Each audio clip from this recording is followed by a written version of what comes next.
My dad handed me a bill at Christmas. $8,400. Your share of the family vacation we're planning. I said, I wasn't invited. He smiled. You're paying, not attending. Your sister's kids need this. My name is Catherine. I was 39 then. I wrote the check to a lawyer.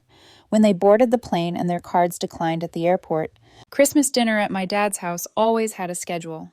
Coats on the bed, shoes lined up like soldiers. My sister's kids running laps through the hallway while the adults pretended the noise didn't make their heads pound. I should have known something was off the second I saw them. Matching Vacuri 2026 sweatshirts folded on the back of the couch.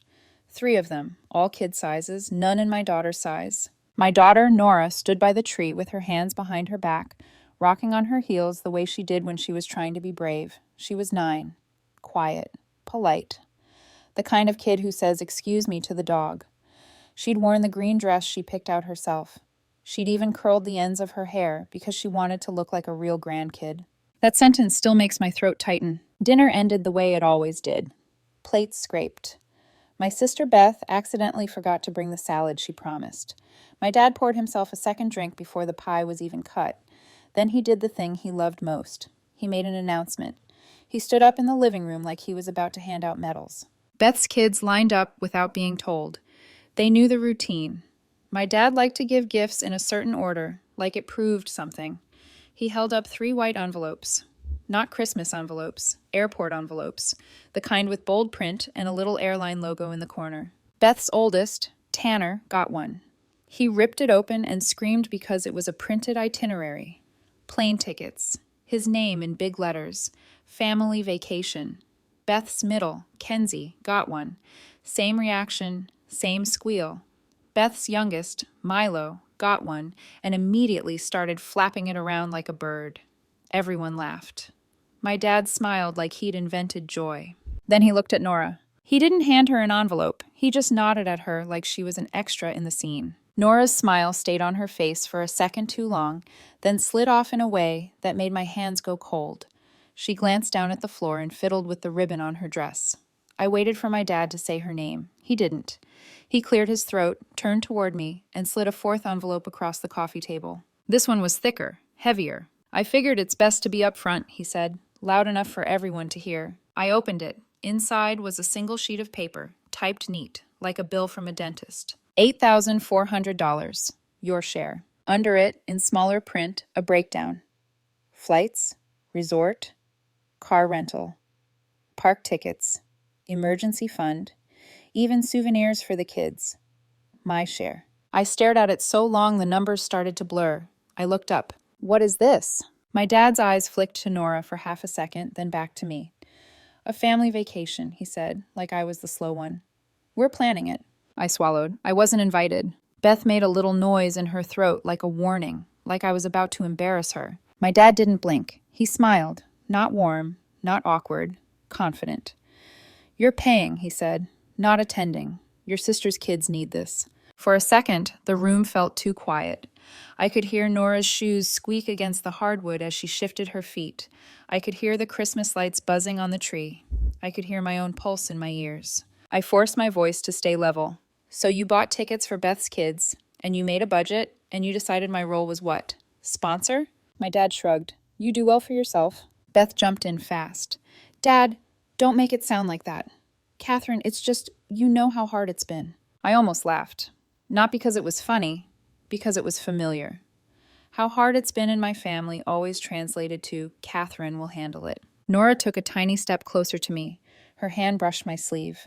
I looked down and she whispered so quietly I barely heard it. Did I do something wrong? And that was it. Not the bill. Not my dad's smirk. Not Beth acting like this was normal. That question, from a kid who had already worked so hard to be small. My throat tightened. My hands shook, but I kept my face still. I bent down, kissed the top of her head, and whispered back, No, you didn't.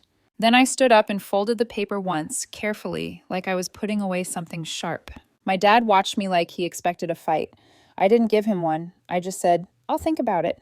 And I took Nora's coat from the chair. Beth's eyes widened. Catherine, don't. I didn't slam the door. I didn't yell. I didn't knock over a decoration. I just left. Nora held my hand so tight in the driveway that my fingers went numb.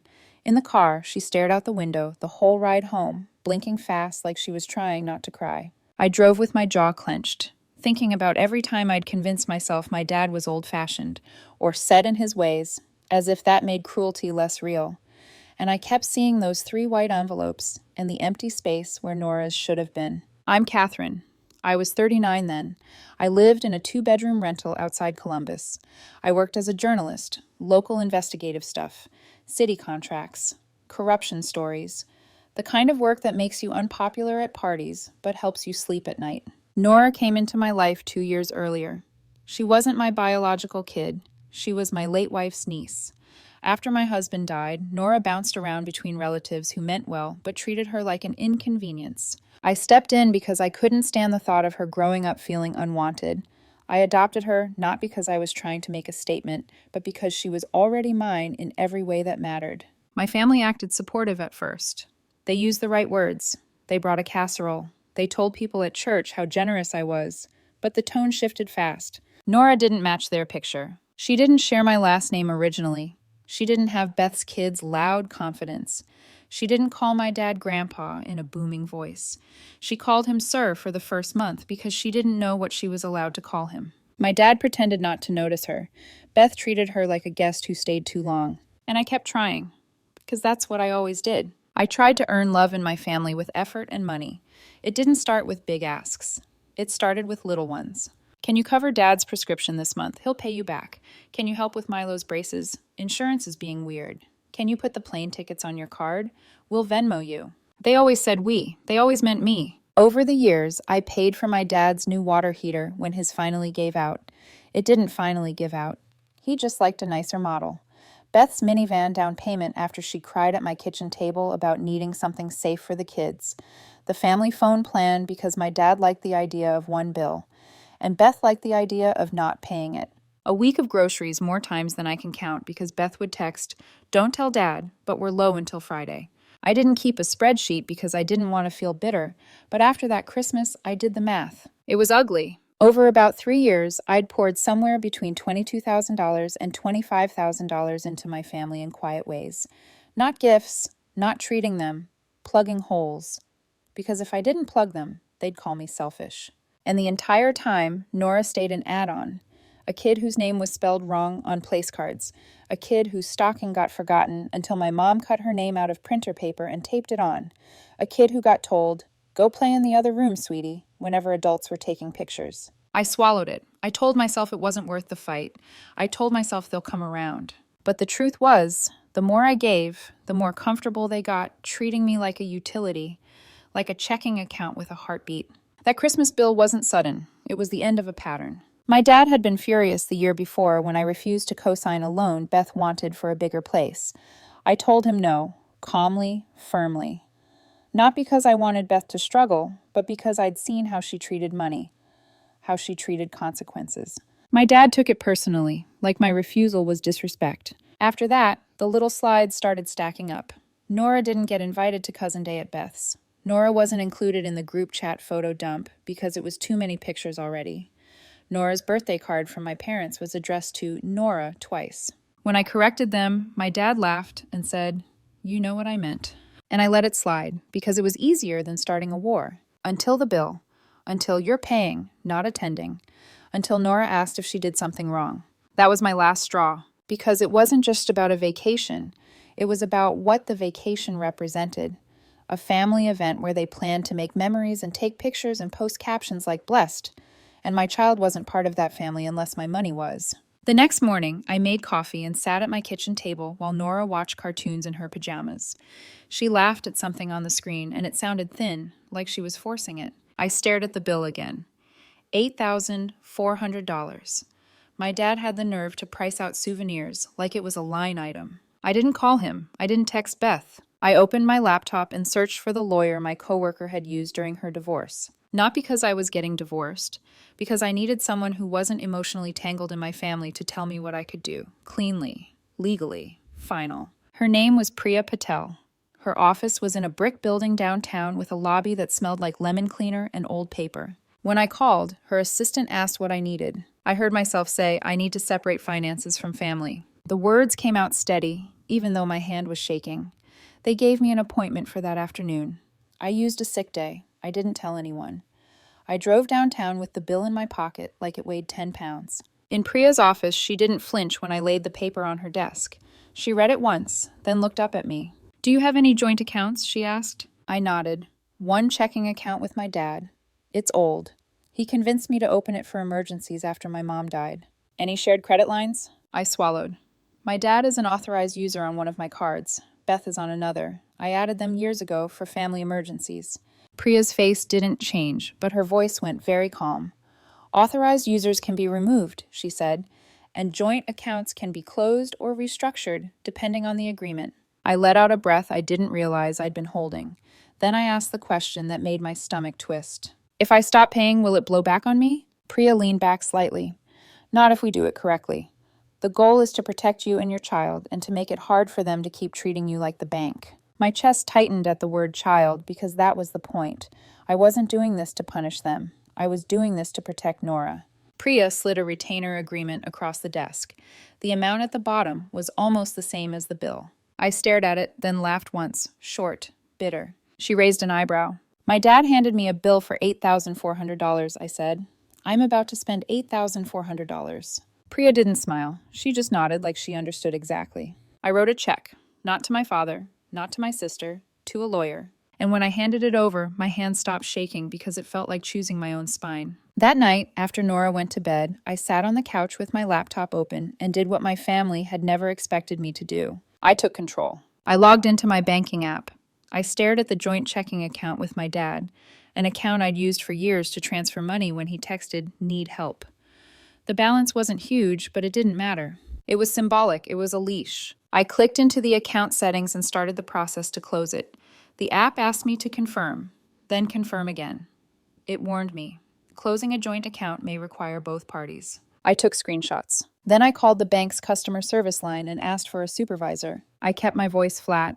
My father and I share this account. I need my name removed. The supervisor asked me questions, verified my identity, put me on hold twice. My heart pounded the whole time. Finally, she said, "We can restrict withdrawals and require dual authorization for any transfers until this is resolved." "Do it," I said. A confirmation email hit my inbox a minute later. Then I moved to the credit cards. The first one, my dad's authorized user status, took less than 5 minutes. I clicked Manage Users. I hovered over his name for a second, not because I doubted myself, but because I could practically hear his voice in my head. "After everything I've done for you," I clicked Remove. The site asked, "Are you sure?" I clicked Yes. Confirmation screen. Then Beth's card. She was on my travel card, my work trips and hotels card. I'd added her when Milo was born early, and she'd cried about hospital bills. She'd promised she'd never use it unless she asked. She used it anyway. I'd caught charges for Target and a nail salon once. She'd laughed it off. It was an accident. I grabbed the wrong one. Sure. I removed her too. 2 confirmation emails. 2 severed cords. Then I turned off autopay on the family phone plan I'd been covering. I transferred Nora's phone number to a separate plan under my name only. I did it all like I was filing a story, step by step. Screenshots, receipts, not emotion, just facts. When I finally closed my laptop, it was after midnight. My living room was quiet. The Christmas tree lights blinked like nothing had changed. But I felt different, not angry, clear. The next morning, my phone started lighting up. First my dad, then Beth, then my dad again. I let them go to voicemail while I made Nora oatmeal. She came into the kitchen rubbing her eyes. "Are we still going to Grandma's for Christmas brunch?" she asked, careful. I crouched beside her. "No," I said, "not this year." Her face tightened for a second, like she was bracing for disappointment. Then she asked, "Did I mess up?" I shook my head. "You didn't mess up." "They did." She stared at me like she didn't fully understand, but she wanted to, so I kept it simple. "You don't have to be where you're not treated kindly." Her shoulders lowered a little, like her body had been holding something heavy. "Oh," she whispered. Then she asked, "Can we make pancakes instead?" "Yeah," I said, "we can make pancakes." While Nora mixed batter, I checked my voicemail. My dad's first message was all fake calm. "Catherine, call me back. We need to finalize the vacation payments." Beth's was sharper. "Are you seriously doing this? The kids are counting on you." Then my dad again, voice tight now. I tried to use the card to finish paying the airline fees. It declined. "Fix it." "No. Please, no. What's going on? Just an error." I deleted the voicemails. Then I got a text from my Aunt Diane, my dad's sister. Your dad is spiraling. What happened? I hesitated. Then I typed back. He gave me a bill for a vacation I'm not invited to. Nora wasn't included. I'm done. Diane replied, about time. Call me later. That message felt like someone opening a window in a stuffy room. Because Diane had always been the one adult in my family who saw the dynamic for what it was. By the time New Year's rolled around, the vacation was still happening. Not because I paid, because my family was stubborn. Beth posted vague stuff online about hard seasons and people showing their true colors. My dad told anyone who would listen that I was being manipulated by that kid. That's what he called Nora. Not my daughter, not his granddaughter. That kid. Then, 2 weeks later, on a Monday morning, my phone buzzed again. Beth. 3 missed calls. A text that read, "What did you do?" Then another, "We are at the airport." Then another, "The cards are declining." I stared at the screen for a long second. Nora was eating cereal at the table, humming to herself while she colored a picture of a penguin. Normal life, the life I was protecting. My phone rang again. Dad, this time. I answered, not because I wanted to argue, but because I wanted one clean sentence. Catherine, my dad snapped. No greeting. Fix your card. It's not my card, I said.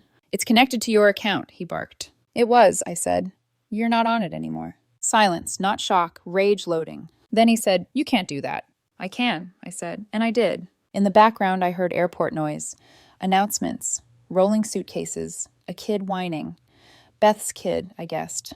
My dad hissed, we're at the counter. The agent is looking at us like we're criminals. I didn't respond. He pushed harder. The kids are here, Catherine. I looked at Nora. She was still humming, still coloring, still peaceful. So is mine, I said. Beth's voice cut in, loud and panicked.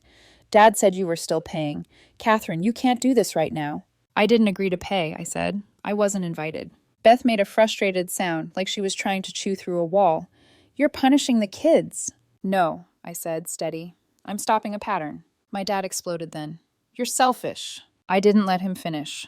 I said the sentence I'd practiced in my head 100 times. I won't fund a family my daughter isn't part of. Then I hung up. My hands were shaking afterward, not from fear, from adrenaline, from doing something I'd never done. Choosing my child over their comfort. Later, I learned what happened at the airport from Diane. Because Diane had friends everywhere and a mouth that didn't stay quiet. My family had gotten to the gate with their rolling bags and matching sweatshirts.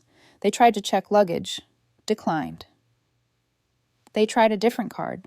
Also declined, because Beth had been leaning on my travel card for extras without even realizing she was doing it. They tried to pay their resort deposit online. Declined. My dad apparently turned red, then purple, then started demanding to speak to someone in charge, like the airline had personally betrayed him. And because my dad was my dad, he doubled down instead of adjusting. He told the airline agent, loud enough for strangers to hear, that his daughter always pays. As if that was a legal argument. The agent didn't care about my family's tradition of using me. She cared about payment. No payment, no luggage, no resort deposit, no check-in, no car rental, no keys. Beth's husband started yelling at Beth. Beth started crying. Tanner started whining that they were ruining everything. And my dad, in the middle of all of it, kept saying, this is Catherine's fault. They still boarded the plane, apparently, because the tickets were purchased already. But they landed with no rental car, no hotel confirmation, a resort that wouldn't hand over room keys without the deposit. They spent hours in a lobby arguing, calling people, trying to transfer money between accounts like it was a magic trick. And for the first time in years, they didn't have my account to lean on. The consequences weren't dramatic.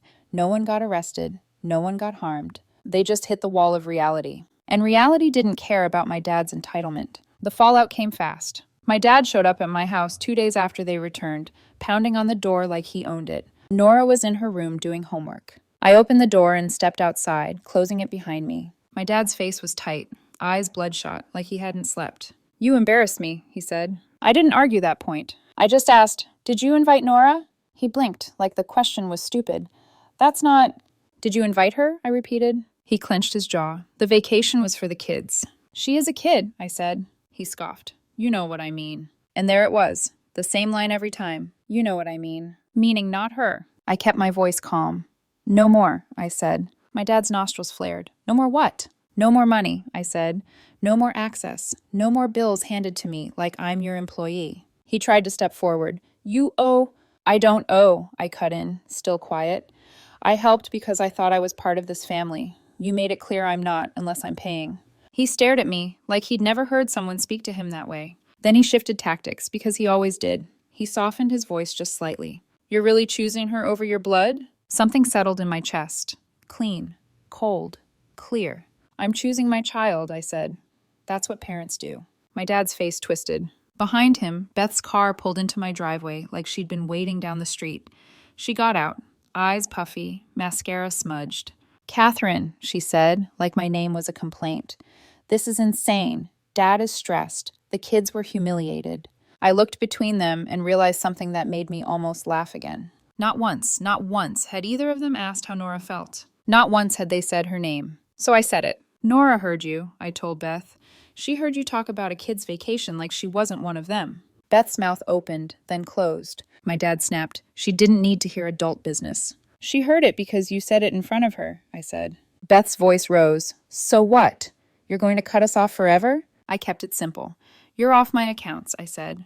And you're off my calendar until my child is treated like family. My dad scoffed. So you're blackmailing us? No, I said. I'm setting a boundary. My dad looked like he wanted to argue until his throat gave out. Then he did something that surprised me. He glanced past me toward my front door, like he wanted to see if Nora was watching, like he wanted to check if she looked sad. Not because he cared, because he wanted to be sure she saw his power. I stepped sideways, blocking the view. Don't, I said, quiet, sharp. My dad's eyes flicked back to mine. Leave, I told them. Beth stared at me for a long moment. Then she said, You've changed. I nodded once. Yeah, I said, I had to.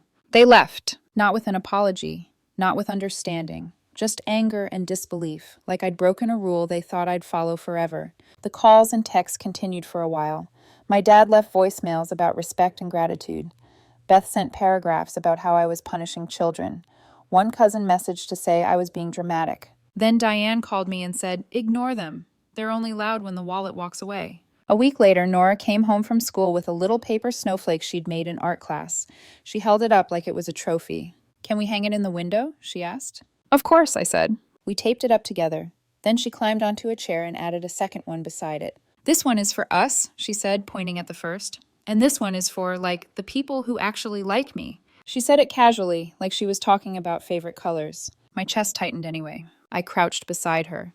You're liked, I said. You're loved. She nodded, but she didn't look fully convinced. So I did something small. I pulled out my phone and texted Diane. Nora and I are doing our own little holiday night this weekend. Want to come? Diane replied almost immediately. I'll bring cocoa and my loud opinions. That Saturday, Diane showed up with marshmallows and a board game. My neighbor, Mrs. Keller, came too. An older woman who'd watched Nora grow from shy to slightly less shy.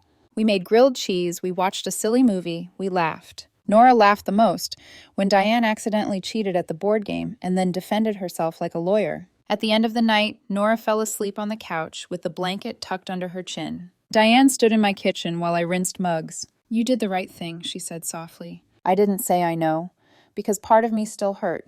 Part of me still wanted my dad to look at Nora and see what I saw. But Diane was right. Right didn't always feel good. Right just felt steady.